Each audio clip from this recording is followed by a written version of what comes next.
खामानियाव गैयै सरखार होननानै दिनै जोङो स्पष्ट रावजों बुंनो हाबाय। इलेक्सनाव मा बुङो मा बुङा अनेक जोङो उमुक होगोन थुमुक होननानै बुंदों, खिन्थु इलेक्सनाव होनाय कमिटमेन्टआ जों नैबे दानि अफिसनि जिथु प्रसिडिउर बे प्रसिडिउरजों मिलाया। देग्लायनि जिथुनाखि फाइनेन्सियेल रुल बे फाइनेन्सियेल रुलाव स्टेट गभर्नमेन्टआ बेखौनो एप्रुभ खालामनानै लादों। बिटिसि एसेम्ब्लिनि अटम सेसन जानानै थांबाय। बे अटम सेसनाव जोङो सावरायनो थाखाय 50टा जोङो प्रश्न उत्थापन खालामदोंमोन आरो बे प्रश्नफोरखौ रायलायनो थाखाय जोङो साननै बा सानथामनि हाबाफारि लाजानो लुबैदोंमोन, किन्तु बिटिआर सरकारा मात्र सानसेल' समय लानानै दिनैनि अटम सेसनखौ बारहोबाय। तो जोंहा गोबां माने समस्यानि सायाव बिसयनि सायाव रायलायनांगौ दङमोन। दा रायलायनायखौबो बिथांमोना माने खुनु प्रायरिटि होआलासेनो दिनैहाय खालि अटम सेसनाव एडिशनेल बाजेट एप्रुभ खालामनानै लाबाय आरो 8टाल' प्रश्ननि सायाव बिसयनि सायाव रायलायनाया जानानै थांबाय। दा जोंहा बिसेसकै माखासे बिसयनि सायाव जोंहा रायलायनांगौ दंमोन। दा बेफोरनो जाहैबाय मुलथे जे ट्रिप होननाय मोनसे NGO, बिटिआर सरकारा मोनसे ट्रिप होननाय NGO-खौ बिटिआर-आव अफिस सालायनो थाखाय कन्ट्राक्चुएल बा कन्ट्रेक्ट खालामनानै बिथांमोना खामानि मावबोबाय थादों। गासै बेवहाय अफिसारफ्रा गासै 94 जन माने बेवहाय एपइन्टमेन्ट खालामनानै बाहेरानिफ्राय गुबुन जायगानिफ्राय बिथांमोना बबे केटेगरिनि बबे लेभेलनि एक्सपिरियेन्स एडमिनिस्ट्रेशन मा लेभेलनि बिथांमोना मा दङ बेखौ बे बिटिसि एरियायाव खामानि मावगासिनो दं। दा बेवहाय जिथुनाखि बिथांमोननि सेलारि बे सेलारिखौ नायनानै जों बागदावदों जे दिनैहाय हयथ' बिटिसिनि प्रिन्सिपाल सेक्रेटारियाबो माने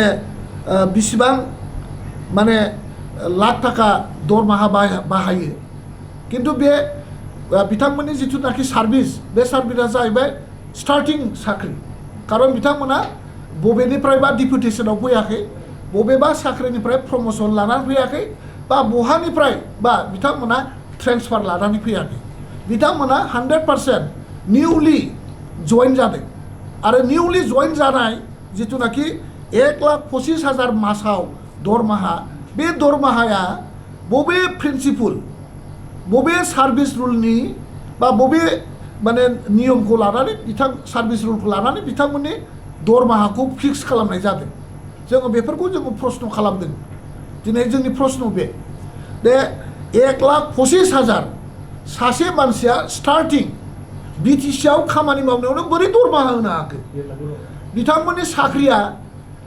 साख्रिया बबे माने सार्भिस रुलजों गभार्न जागोन? स्टेट सार्भिस रुल ना सेन्ट्रेल गभर्नमेन्ट सार्भिस रुल ना सेक्रेटारियेट माने सार्भिस रुलजों गाइड जागोन? कुनु माने माबा गैया, कनफिउज। बिथांमोना मास मोनसेयावनो माने 36 लाख 36 लाख माने 50,000 खरस खालामो। दा बे खरसखौ बिथांमोना रेभिनिउ माने बिटिसिनि मेसेलिनियास रेभिनिउ कालेक्सननिफ्राय माने होयो होननानै बुंदों। दा बे नों आं जोंनि जिथुनाखि रेभिनिउ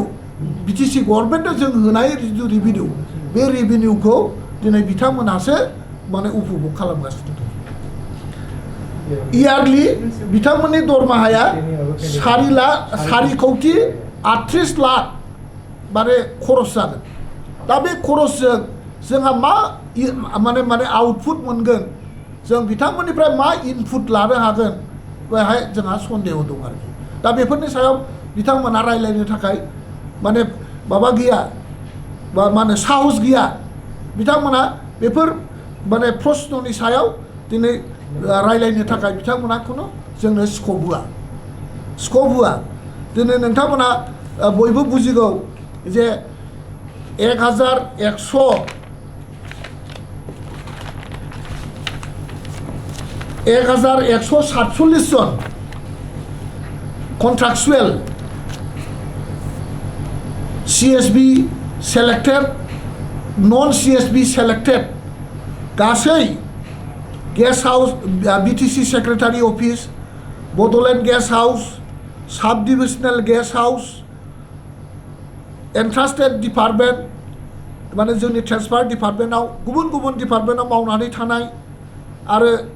एन्ट्रास्टेड डिपार्टमेन्टआव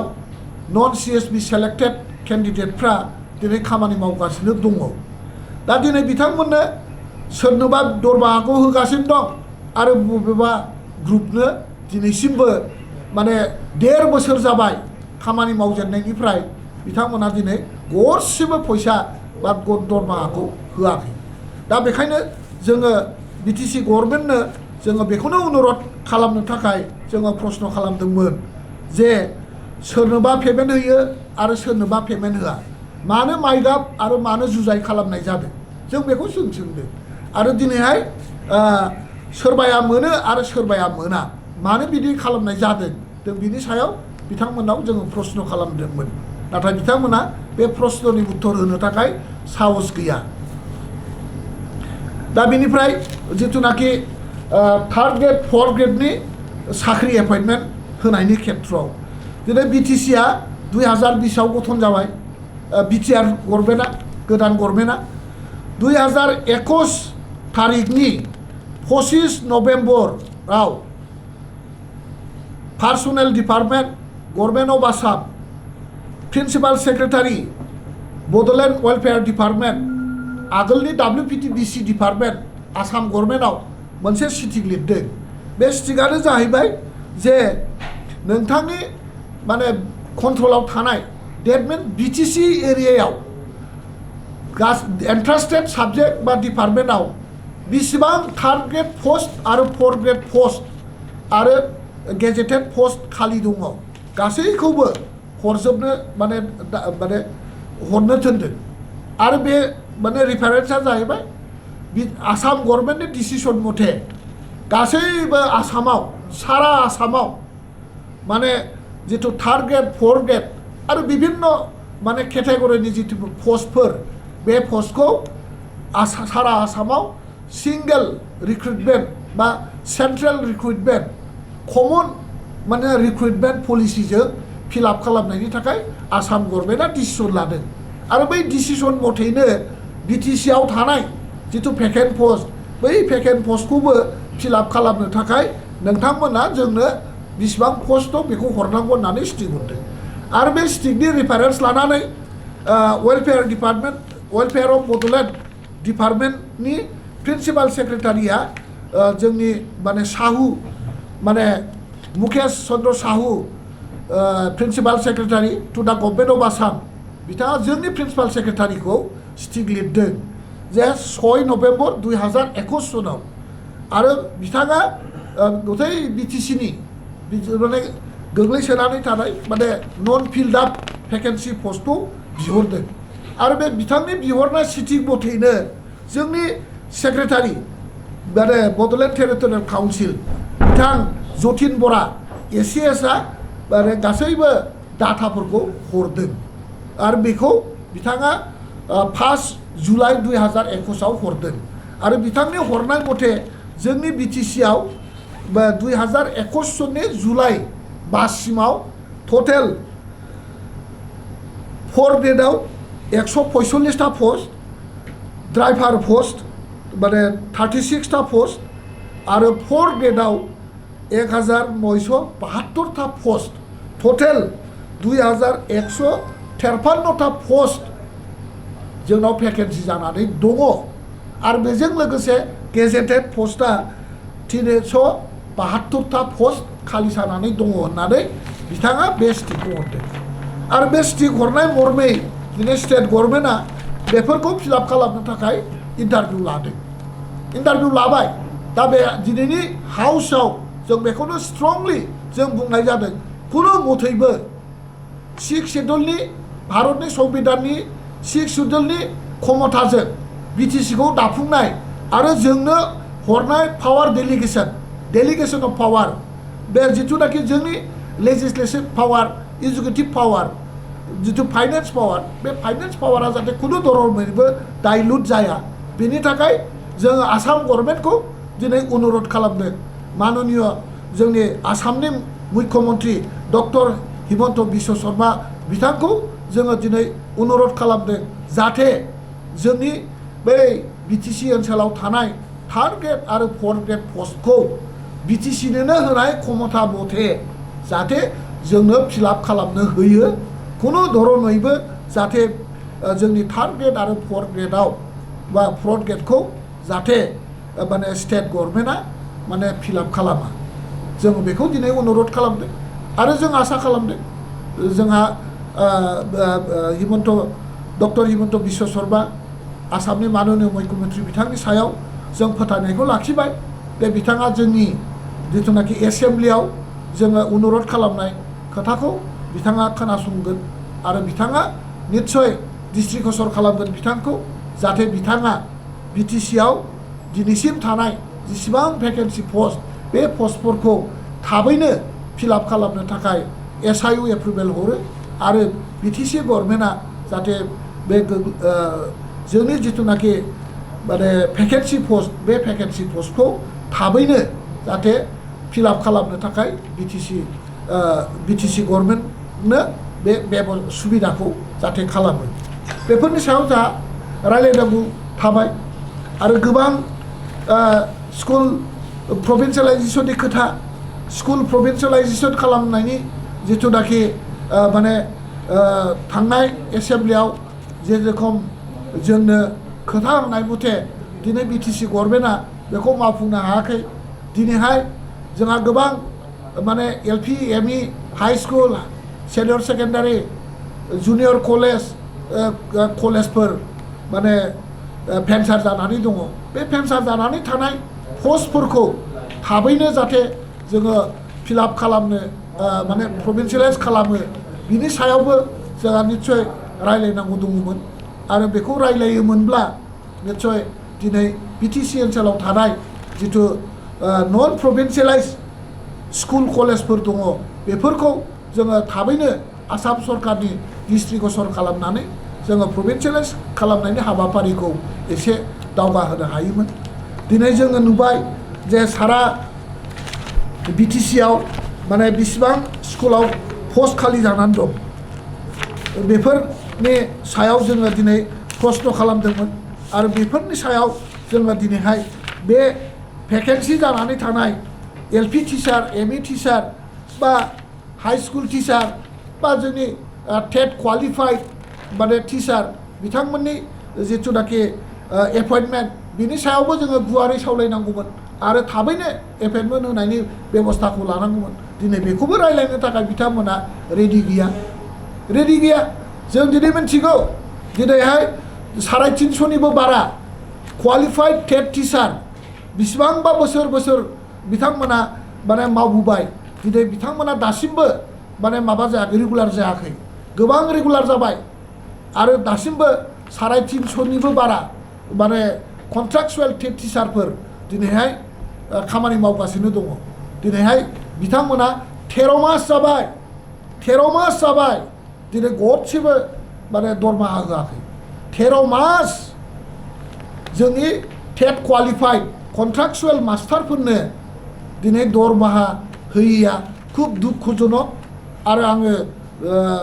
नोंथांमोननि मेडियानि जरियते नोंथांमोननि गेजेरजों जोङो खावलायगोन बिटिसि अथरिटिखौ जाहाथे थाबैनो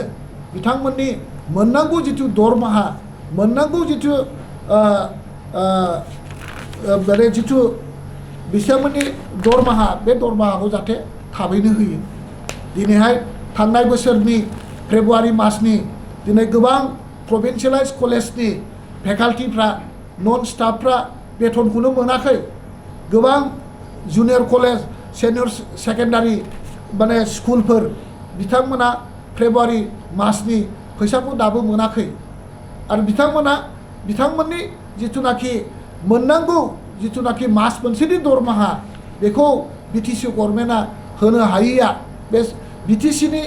बिटिसि सेक्रेटारियेटनि इनसिनसियारिटि आरो बिथांमोननि माने सिरियास गैयै खामानि मावनायावनो जादों होननानै आं सानगोन आरो दिनैसिमबो बिथांमोननि दरमाहा होनायनि थाखाय दिनै स्टेट गभर्नमेन्टनिफ्राय माने साप्लिमेन्टारि बाजेट खालामनानै लाबोनांगौ साप्लिमेन्टारि बाजेट होनानै बिथांमोननि दरमाहाखौ जोङो बिख'नानै लाबोनांगौ बेफोर हाबाफारिखौ जुदि बिटिसिनि सेक्रेटारियेटआ जुदि सिनसियारलि खामानि मावाबा बिथांमोना बे गावसिनि मोननांगौ मास मोनसेनि दरमाहा बे दरमाहाखौ माला मोनगोन बिनि खुनु गेरेन्टि गैया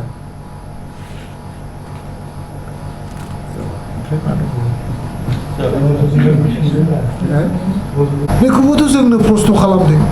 आरो बिनि सायावबो जोङो दिनै रायज्लायनो थाखाय सानदोंमोन दिनै निटकन होननाय मोनसे कनसालटेन्सि फार्म बे दिल्ली बेस कनसालटेन्सि फार्म बे कनसालटेन्सि फार्मखौ एंगेज खालामनानै बिथांमोना थांनाय जिथुनाखि पिरियड बै पिरियडफोराव जिथु खामानि मावनाय बे खामानि मावनायनि जिथुनाखि डिमान्ड बा माने फाइनेन्सियेल सेंसननि थाखाय जिथु प्रप'जाल बे प्रप'जालखौ बिथांमोना स्क्रिनिं खालामदों आरो बिथांमोननि स्क्रिनिं खालामनाय मथैनो दानि बिटिसि गभर्नमेन्टआ कन्ट्राक्टरफोरनो पेमेन्टखौ रिलिज खालामगोन होननानै बुंदों दा बिथांमोना माने बासावनो माने 24 crore थाखा 24 लाख थाखा बिथांमोना मासे बिथांमोना लायो 24 लाख एक मास मोनसेयाव बिथांमोना माने दरमाहा लायो दा बिथांमोना 24 लाख थाखानि बेसेबां खामानि मावनो हाखो मावनो हाया दिनैसिमबो बिथांमोना हाउसआव बिदि रिपर्टखौ होआखै आरो जाय निटकननि जिथुनाखि डिपार्टमेन्टेल जिथु कन्ट्राक्टरफोरनि मोननांगौ जिथु फाइनेन्सियेल लाइबिलिटिस बे लाइबिलिटिसखौ निस्सय बिथांमोना थाबैनो स्केनिं खालामना होगोन आरो बिनि सायावबो जोंहा रायलायनांगौ दं दा जायफोर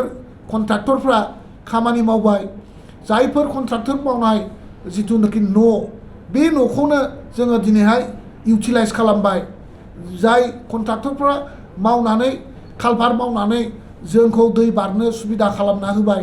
जाय कन्ट्राक्टरफोरा जोंनो लामा बानायना होबाय जि लामाखौ जोङो दिनै बाहायगासिनो दङ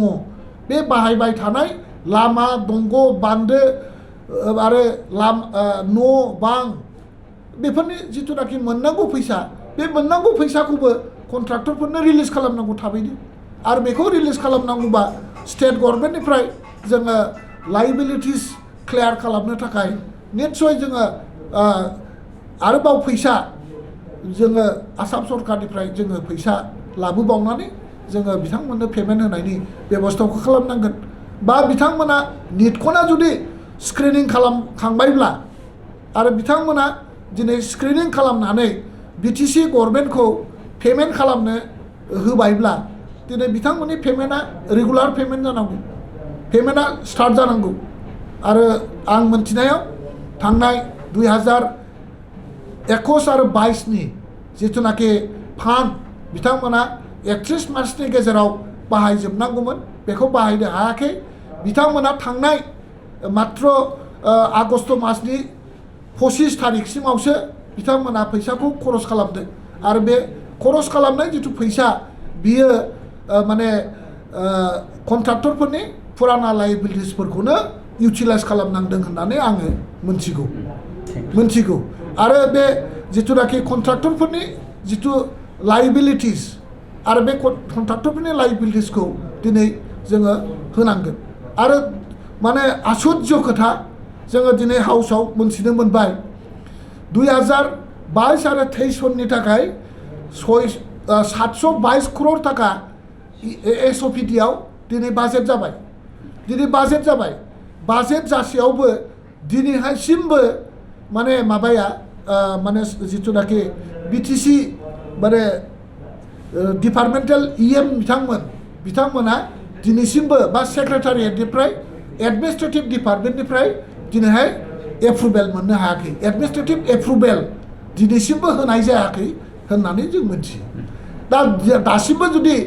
672 crore थाखानि जिथु माने एडमिनिस्ट्रेटिभ एप्रुभेल खरस खालामनाय जिथुनाखि एडमिनिस्ट्रेटिभ एप्रुभेल बे एप्रुभेला दासिमबो होआब्ला 31 मार्चनि गेजेराव 672 crore थाखा बोरै नोङो इनफ्रास्ट्राक्चार डेभेलपमेन्टआव नों बोरै बाहायनो हागोन आरो दिनै बिथांमोना मोनथिगौना मोनथिया जे डेलिगेसन अफ फाइनेन्शियल पावार 2022 सननि स्टेट गभर्नमेन्टनि जिथु पावार माने डेलिगेसन बिनि रुल्स 2022 सननि रुल्स मथे दिनै बिटिसिनि जिथु फान्ड जिथु रिलिज जायो बे रिलिज मथे बा एडमिनिस्ट्रेटिभा बोरै खालामनाय जायो बे मथेब्ला जोङो बुंनो हायो जे बबेबा मोनसे डिपार्टमेन्टनि माने माबाया बाजेट एलोकेसननि डाबल एडमिनिस्ट्रेशन एप्रुभेल होनो हायो से जेनेबा माने एग्रिकालचार डिपार्टमेन्टनि बाजेट एलोकेसना 50 crore जुदि 50 crore बा बिथाङा माने 100 crore एडमिनिस्ट्रेटिभ एप्रुभेलखौ देग्लायनि बोसोरावनो होखानो हायो खारन खालमासि माने 50 बा बिथाङा 10% इनभेस्टमेन्ट मोनगोन दा माने 55 crore जागोन 55 crore प्लस 50 crore 100 जोङो एडमिनिस्ट्रेटिभ एप्रुभेलखौ होखायोब्ला खालमासिनि जिथुनाखि डेभेलपमेन्ट खामानि बे खामानिया एडभान्स जानानै थायो खालि फान्डखौल' नोङो 50 crore बारा नोङो रिलिज खालामनो हानाय नङा 50 crore रिलिज खालामखांनायनि उनाव नेक्स्ट फैसा फैनाय लोगो लोगोनो जोङो मावखानानै थाबाय नालाय खामानिया लोगो लोगो खरस खालामनो हायो बेवहाय खुनु धरनर लाइबिलिटिस गैया आरो देग्लायनि जिथुनाखि फाइनेन्शियेल रुल बे फाइनेन्शियेल रुलाव स्टेट गभर्नमेन्टआ बेखौनो एप्रुभ खालामनानै लादों 75,000खौबो होनदो 75,000आवबो आरो दिनैहाय माने मोनसे स्पट सासे MCLA जय मुसाहारि बिथाङा गबिन्द बसुमतारीनाव सोंदोंमोन जे दिनैसिम जे बिसिबां सेल्फ हेल्प ग्रुपखौ एक्टिभेट खालामनाय जाखो बिसिबां सेल्फ हेल्प ग्रुपनो फाइनेन्शियेल सापर्ट खालामनाय जाखो दा बेवहाय जोंहा स्पष्ट जाबाय बिथांमोना रिभल्भिं फान्डनि दारै डिपार्टमेन्टनि BDO अफिसारफ्रा जि मावदों बेनो मावगासिनो दङ खुनु सेल्फ हेल्प ग्रुपनो फाइनेन्शियेल सापर्ट होनाय जायाखै होननानै बुंदों दिनै क्लियार जाबाय आरो बेयावनो जोङो मोनथिनो लुबैनानै बिथाङा साप्लिमेन्टारि मोनसे कुइसन खालामबाय जे नोंथांमोना माने गोबां समाव गोबां जायगायाव नोंथांमोना रायजो राजानो कमिटमेन्ट होदों जे जोङो बिटिआर सरकाराव फैनाय लोगो लोगोनो 3 मासनि गेजेरावनो प्रत्येकटा सेल्फ हेल्प ग्रुपनो 75,000 जोङो माने फैसा होगोन होननानै बुंनाय बे खोथाया दिनैसिमबो इमप्लिमेन्ट जायाखै नोंथाङा मा बुङो होननानै सोंनायाव बिथाङा माने स्पष्ट बुंबाय जे बेथ' माने राजनितिक डायलगसो राजनितिक स्ल'गानसो इलेक्सनाव जोङो रायजो राजाफोरखौ ओरैनो बुंफ्लानाय मोनसे माने डायलगसो होननानै दिनै गबिन्द बसुमतारीया हाउसआव गावनो सिखार लानांबाय जोङो इलेक्सनाव मा बुङा अनेक जोङो उमुक होगोन थुमुक होननानै बुंदों खिन्थु इलेक्सनाव होनाय कमिटमेन्टआ जों नैबे दानि अफिसनि जिथु प्रसिडिउर बे प्रसिडिउरजों मिलाया डिपार्टमेन्टेल प्रसिडिउरनि थाखा फैसा राननाय स्किम राननाया आलादा ओमफ्राय इलेक्सनाव बा पार्टी मिटिङाव बुंनाय रावा राजनितिक आलादा होननानै बुंबाय अब्ला जोङो स्पष्ट आरो सोंबावबाय बिदिब्ला नोंथांमोना बेखौ इमप्लिमेन्ट खालामगोन ना खालामा बिथांमोना बेथ' स्पष्ट जाबाय जे 75,000 जे फैसा मोनगोन जे 75,000 फैसा होनायनि माने खुनु गभर्नमेन्टआव प्रसिडिउरबो गैया नितिबो गैया नियमबो गैया जों आगोलावनो बुंखादों जे माने सेल्फ हेल्प ग्रुपनो बे रोखोमै रावबो फैसा होनो हाया आरो बिटिसिआर गभर्नमेन्टआ जुदि 75,000 जुदि माने सेल्फ हेल्प ग्रुपनो फैसा होयोब्ला बोसोरसेयावनो 2-3 माने हाजार क्रर थाखा बाजेट एसओपिडि एलकेसन खालामबाबो होनो हाया दा जोङो बुजिबाय जे बिटिसिनि बे निरीह रायजो राजाजों बिथांमोना राजनितिक खालामनायनि नामाव प्रतिश्रुति आरो बे सरकारा प्रतिश्रुति होग्रा गभर्नमेन्ट माने प्रेक्टिकेलि खामानिनि सरकार नङा माने मा बुङो बेखौ माने खामानियाव गैयै सरकार होननानै दिनै जोङो स्पष्ट रावजों बुंनो हाबाय